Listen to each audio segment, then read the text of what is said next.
নবীজি এবং প্রিয় সাহাবী আসলাম 10 বছর আল্লাহ নবীজির খেদমত করেছেন, কোনো মজুরি নাই, মজুরি ছাড়া। সুবহানাল্লাহ।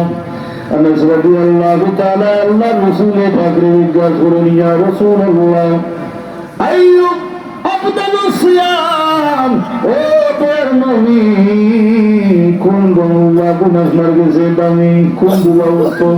আমার রাসূলুল্লাহ ওয়ালা দেনা নাজরি আফদালুস সিয়াম রমাদান আও আফদালুস সিয়াম শাবান, আমার কাছে দামি রোজা রমজান মুবারকের রোজা, এরপরে যদি কোনো রোজা দামি থাকে আমি রাসূলুল্লাহ জানাইয়া দিলাম শাবানুল মুবারকের রোজা।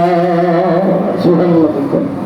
বুধ নবীন আছে শাবান মাসে রোজা নফল থাকেন, কোনো ফজিলত আলহামদুলিল্লাহ রাখবা। ভাই বন্ধু যারা এখন রাখবা, রাসূলুল্লাহ ফরমান শাবান মাস দামি।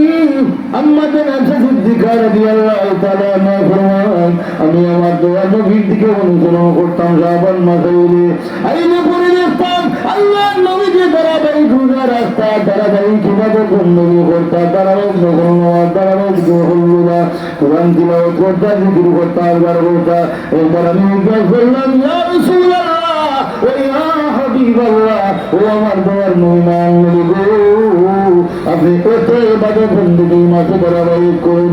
ইয়া রাসূলুল্লাহ আপনার ইবাদত বন্দেগী দেখা যায় রমজানের মুবারক থাকিনি শাবান মাসের দাম বাড়িয়ে যায়, শাবান মাসের ইজ্জত আপনি বাড়াই নেন।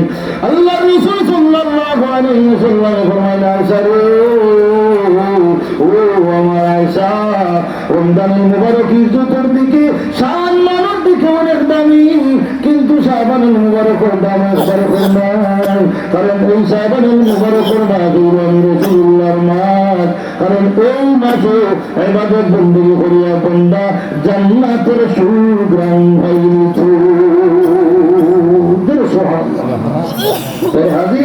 শাবান মাস হইলে আমরা আগের মুরব্বী হলে বাড়িয়ে বাড়িয়ে মিলাশুরি দুরুশুরি ফোড়াই ধরে সাবো কর, এখন ইটা আসেনি, এখন ইটা নাই। টিভির মূল্যায় বাজার বানাই নিছে, মোবাইলের মূল্যায় বাজার করে নিছে। এরকম সৌদিয়ারে তো নিয়ে যাইলাম, এটা কোনটা নাই বেদাত ছাড়া আমার বাড়ির কোনো মিলা তো নাই, কোনো গুরু তো নাই, বাড়ি যাবার হইব ওটা।